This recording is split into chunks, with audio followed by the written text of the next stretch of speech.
ทุกคนไปเบิ่งพ่อใหญ่ใส่เราอีกซ้ำเฮ็ดยังค่ะสบายดีพี่น้องวันนี้ก้อยกุ้งพี่น้องเห็ดเมนูก้อยกุ้งสู้ไม่ไงจ้ำกินพี่น้อง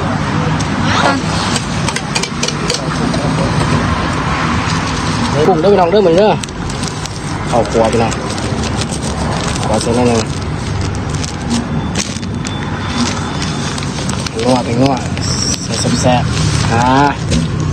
ขาดบ่ได้ปลาแดกก้อยกุ้งพี่น้องก้อยกุ้ง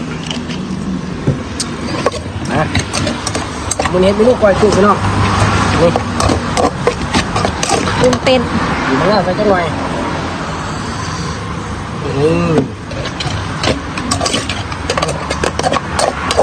ใส่เห็ดไห่แซ่บๆกันเลยพี่น้องเอ้ย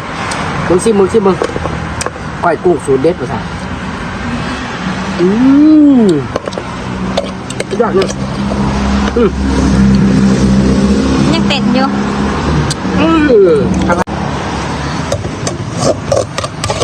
ก้อยกุ้งเด้อพี่น้อง